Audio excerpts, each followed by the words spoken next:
Bonjour, c'est Amélie du blog Famille épanouie. Aujourd'hui, je vais aborder avec toi un sujet avec lequel tu es souvent confronté, j'imagine, puisque ça va être les amis, la famille, les proches. Comment les gérer par rapport à l'approche que tu as choisie avec tes enfants? Comment leur faire expliquer tes choix? Comment faire quand on est avec eux, en leur présence? Comment faire quand on laisse nos enfants? Comment faire quand ils viennent chez nous? Bref, je vais t'expliquer de par notre expérience comment on a fait, ce qu'on a fait pour que tout se passe bien, les petites choses que l'on fait encore, et puis aussi d'autres sur lesquelles on a lâché prise. Je vais t'expliquer tout ça. Mais avant de rentrer dans le vif du sujet, il y a souvent quelque chose qui est assez crucial quand on est avec d'autres, c'est le sommeil de l'enfant. Les gens, je ne sais pas si tu as remarqué, mais te demandent toujours est-ce que ton enfant fait ses nuits, est-ce que tu l'allaites encore la nuit, comment est-ce qu'il dort, est-ce qu'il s'endort bien, etc. Comme s'ils avaient un droit de regard sur ces choses-là.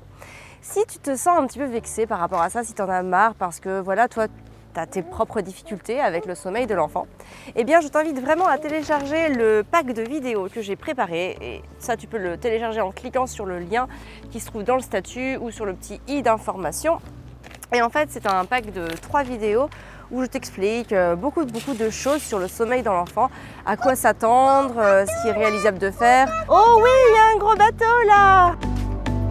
Bref, je te donne pas mal d'infos sur le sommeil de l'enfant. Donc si ça t'intéresse d'avoir des notions par rapport à ça, n'hésite pas à le télécharger, c'est en haut. Voilà, nous on va continuer à avancer un petit peu, puis je vais t'expliquer du coup comment gérer les amis, les proches, la famille, par rapport à des choix d'éducation qui sont différents de ce que l'on peut trouver d'habitude. Alors forcément, à part habiter en ermite quelque part, tu vas forcément être confronté aux autres, que ce soit ta famille, tes amis, tes proches, tes moins proches, l'école aussi, la nourrice. Bref, on est toujours confronté aux autres. Et donc quand on a fait des choix différents, eh bien en général, on est un petit peu dans la justification de ces choix pour qu'ils se fassent respecter. C'est une pêcherie, mon amour. Elle est cassée ? Non, c'est juste qu'elle est beaucoup plus simple. Il n'y a pas de petite maison. Allez, on va à la plage qui est là-bas. Et en fait, il y a un grand principe qui est bien à comprendre par rapport à ça, c'est que pourquoi est-ce que les gens ont tellement de mal à vouloir faire respecter tes choix quand ils sont différents? En fait, il y a une explication toute simple, peut-être que tu la connais déjà d'ailleurs, mais c'est qu'en fait, quand tu fais un choix différent, tu leur indiques, non directement, enfin bref, indirectement, qu'ils n'ont peut-être pas fait le bon choix. Et donc, tu les pousses à se remettre en question, à se confronter à leur réalité, et ils peuvent être amenés à se dire qu'en effet, ils n'ont pas forcément fait le bon choix. Alors tu imagines bien quand ce sont par exemple tes parents, ils n'ont pas moyen de revenir en arrière, donc ils peuvent culpabiliser ou avoir un sentiment d'inaccomplissement, on va dire, un sentiment d'être passé peut-être à côté de quelque chose. Et puis quand ce sont des parents de ta génération, eh bien tu leur montres indirectement que peut-être ils ne font pas exactement ce qu'il faudrait faire pour des relations épanouissantes avec leurs enfants, ou pour le bien de leur santé quand on parle de l'alimentation, ou pour le bien de leur créativité quand on parle de la télévision, des dessins animés, etc. Enfin bref, que tu fasses bien de toute façon, ou que tu ne fasses pas bien, enfin ou moins bien, on va dire ça comme ça, quand on pose des choix différents par rapport aux autres, on se positionne toujours de manière à ce que les autres se remettent en question. Et ça, même si peut-être que tu l'as déjà vécu toi aussi, peut-être que tu as déjà eu des gens qui pensaient différemment, qui faisaient différemment de toi sur un tel sujet, et forcément ça te pousse à un petit peu chercher des pourquoi au lieu de tout simplement être dans l'acceptation. Donc déjà, il faut partir avec ça en tête, que c'est pas forcément de leur faute, ni à ta famille, ni à tes proches, ni à la nourrice, ni à l'école, ni à quoi que ce soit. C'est tout simplement qu'ils ont des croyances en eux, ils ont été élevés d'une certaine manière, ils ont fonctionné d'une certaine manière, et que tout ça, tu ne pourras pas éviter tout simplement qu'ils le renient d'un coup de balai pour toi ou pour tes enfants. Et donc il faut aussi accepter cet état d'esprit qu'ils ont en eux, pour pouvoir aussi les comprendre et faire en sorte que ça se passe bien. Alors comment faire pour faire en sorte que tout se passe bien au mieux, que nos choix soient respectés et que nos enfants puissent évoluer de manière la plus conforme à nos principes? Alors déjà, c'est pas une mince affaire. Je tiens à te préciser parce que nous-mêmes, nous sommes confrontés voilà, à la réalité avec notre famille, nos proches, nos amis, etc. Et ça, ça a été loin d'être facile, je veux dire. Donc c'est quelque chose qu'il faut garder à l'esprit. Alors je vais t'expliquer un petit peu comment on a fait. On s'est donc confronté à des choses qui n'ont pas toujours été très faciles, très agréables. Mais bon, après c'est pas grave, il faut être bien droit dans ce que l'on fait et puis savoir un petit peu lâcher du lest. Donc je vais t'expliquer tout ça. Donc la première chose, ça va être de pouvoir expliquer. Pas forcément, si tu peux apporter des petites explications comme ça en amont, dire que tu lui donnes ça parce que c'est sain, parce que c'est bon pour sa santé, ou que tu ne le mets pas devant la télé parce que voilà, il est dans un état de passivité et que du coup tu préfères qu'il soit actif devant quelque chose. Donc tout ça tu peux quand même l'expliquer. Après, si on te pose des questions, c'est à ce moment-là qu'il faut justement rentrer dans des explications qui soient le plus adaptées possible, en faisant toutefois attention de ne pas blesser l'autre par rapport à des choix antérieurs qu'il aurait pu faire bien évidemment. Parce que le but dans ces situations-là n'est pas de bloquer la personne, de venir en frontal sur un sujet très sensible, c'est plutôt de lui ouvrir l'esprit sur une approche différente, pas forcément meilleure ni moins bonne, mais différente en tout cas. Après, on ne demande pas de juger ni quoi que ce soit, mais les choix que l'on fait, on estime que ce sont forcément les meilleurs puisqu'on les fait. Ou alors on peut aussi évidemment s'être trompé et revenir en arrière. Mais voilà, d'une manière générale, quand on fait quelque chose à un instant T, c'est qu'on estime que c'est bien. Donc, on peut rentrer dans des explications en faisant attention de ne pas frustrer l'autre par rapport à des choix qu'il n'aurait pas fait. Et puis bien sûr, on peut expliquer l'importance que ces choix revêtent à nos yeux, c'est-à-dire au-delà du choix en lui-même, dire tout simplement que c'est important pour nous, que ça nous tient à cœur et que c'est un mode de vie auquel on aspire vraiment et dans lequel on est prêt à s'impliquer. Une autre chose que tu peux faire, par exemple, là ça va plus concerner l'alimentation, mais tu peux amener toi-même des goûters. Par exemple, si tu les laisses à tes parents ou à tes beaux-parents, ou si tu vas chez des amis, tu peux amener un gâteau. Si tu le laisses à la nounou ou même à l'école, il y a toujours moyen d'apporter des goûters. Et moi, je sais que c'est souvent quelque chose que j'ai fait. Et puis, par exemple, ça peut être des fruits, parce que moi, mes enfants mangent beaucoup de fruits.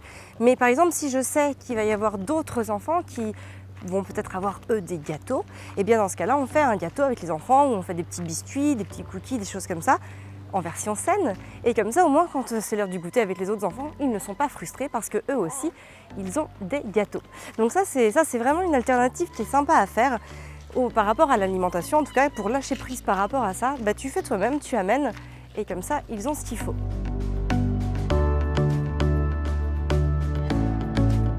Tu peux aussi avoir un droit de veto sur quelque chose. Peu importe ce que tu veux. Tu vois, par exemple, nous, ça va plutôt être la télévision. On estime que la télévision, avant un certain âge, c'est vraiment inadapté de le proposer à un enfant parce que ça induit une certaine passivité. Et du coup, on préfère que nos enfants soient actifs ou en tout cas, soient en action avec quelque chose, devant quelque chose, ou fassent quelque chose avec leurs mains, avec leur tête. Et du coup, en dessous 5 ans, on va dire, c'est vrai que les écrans chez nous ne sont pas intéressants, on bannit pas forcément, c'est-à-dire que là en ce moment Arthur commence à regarder des petits documentaires, des reportages sur l'iPad, mais voilà, c'est le tout début, il a 5 ans et demi et voilà, on essaye vraiment de limiter et d'encadrer cette activité afin que ça ne soit pas récurrent chez lui et qu'il puisse quand même faire d'autres choses. Donc c'est vrai que chez les autres, on va dire que la télévision est un veto que l'on a mis. Voilà, une limite à ne pas dépasser, en tout cas par rapport à nous. On n'a pas envie de voir nos enfants installés devant la télévision quand on n'est pas là chez d'autres ou même quand on est là chez d'autres. En général, les télévisions sont éteintes. C'est vraiment une demande de notre part. Donc toi aussi, tu peux aussi te dire que sur un point, tu vas leur demander de respecter ce point-là à la lettre parce que c'est le plus important, le plus primordial de tous, on va dire. On va dire ça comme ça. Et enfin, la dernière chose, ça va être de pouvoir lâcher prise. Parce que de toute façon, quand tu es avec d'autres, il n'y a pas d'autre solution qu'un moment de lâcher prise. Il faut voir où sont tes priorités. Est-ce que tu vas préférer conserver des relations agréables avec des personnes qui ne vont pas faire pareil que toi, ou alors tu as le choix de les écarter de ta vie, tout simplement, ou même de manière passagère. Mais il y a des moments où tu verras bien que tu ne pourras pas faire comprendre tes choix à certaines personnes. Et donc dans ce cas-là, il y a deux options. Soit tu acceptes, tu lâches prise, sans forcément te résigner, parce que tu peux lâcher prise sans te résigner, c'est-à-dire agir sans réagir. Ou alors, tu les écartes de ta vie. Et puis voilà. Donc après, c'est à toi de voir le curseur, de voir ce qui est le plus important pour toi. Est-ce que c'est de conserver quand même des relations avec des gens à la base que tu aimes, ou est-ce que tes choix de vie sont plus importants et que du coup, tu ne peux absolument pas passer outre le fait qu'ils ne soient pas respectés à la lettre. Ça, c'est à la libre appréciation de chacun. Je ne vais pas te dire ce qu'il faut faire ou pas. Nous, je sais qu'on a lâché prise parce que du coup, sur certaines choses, ça devenait plus simple de lâcher prise, tout simplement parce que il y a certaines personnes que nous ne voyons pas faire sortir de notre vie et que du coup, le lâcher prise s'est avéré quelque chose de beaucoup plus simple à gérer. Malgré tout, le lâcher prise ne veut pas dire la résignance. Cela veut dire que nous agissons, mais sans réagir. C'est-à-dire que nous agissons, nous construisons notre chemin, mais nous ne réagissons pas à ce qu'ils vont faire. C'est qu'en général, nous essayons tout simplement de nous positionner en amont. De cette manière, les autres ne viennent pas interagir sur nos enfants. Et donc nous agissons sans réagir. Voilà un petit peu ce dont je voulais te parler. C'est pas toujours facile à mettre au quotidien parce que voilà, les gens ont chacun leurs idées, leurs concepts, leurs croyances. Et donc toi, tu viens de positionner sur quelque chose de différent, en tout cas sur quelque chose d'autre. Comme je l'ai dit en début de vidéo, on vient vraiment toucher quelque part l'amour-propre des personnes. Donc il ne faut pas toujours leur en vouloir, c'est pas forcément de leur faute. C'est simplement qu'on vient quelque part induire que le choix qu'ils nous ont fait n'était peut-être pas forcément le meilleur, en tout cas n'était pas le plus réfléchi, le plus travaillé, le plus abouti. Et donc forcément, on vient atteindre au plus profond d'eux-mêmes les personnes souvent aussi que l'on aime le plus.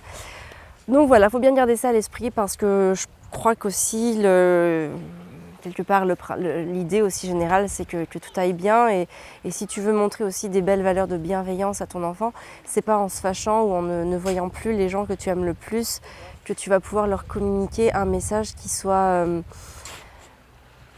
réel, qui soit en conformité avec ton message. Donc il faut aussi faire attention à ça. Voilà, faut prendre beaucoup de paramètres, je crois, pour essayer de trouver l'équilibre, son équilibre.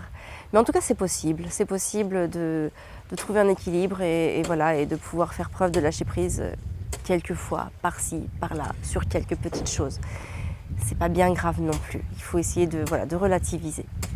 Donc voilà ce dont je voulais te parler aujourd'hui. N'hésite pas à aimer, liker et partager la vidéo parce que de nombreux parents peuvent être amenés à devoir se justifier par rapport à d'autres parents, par rapport à leur famille, leurs proches, par rapport à plein de choses. Et peut-être que ce genre de vidéo peut les aider à trouver des pistes de réponse, de réflexion et voilà, pour entamer une autre sorte de relation avec leurs proches, leur famille. Donc voilà, n'hésite pas. Et puis n'hésite pas à me mettre en commentaire aussi toutes tes questions. Il faut savoir que cette vidéo était encore une réponse à une question que l'on m'a posée très récemment. Je crois qu'on me l'avait posée d'ailleurs sur Instagram. Donc n'hésite pas à venir me poser des questions ici, sur Facebook, sur Instagram. Je lis quasiment, mais vraiment tout, pour ne pas dire vraiment tout, que ce soit moi ou Fabien, on arrive à tout lire à deux.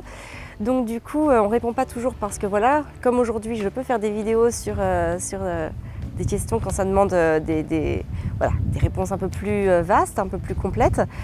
Et puis n'hésite pas à liker parce que moi, ça me fait toujours plaisir. Sur ce, n'oublie pas le pack des vidéos du sommeil si tu as besoin d'en savoir plus sur le sommeil de l'enfant. Et moi, comme d'habitude, je te souhaite une très belle journée. Prends soin de toi et de tes enfants.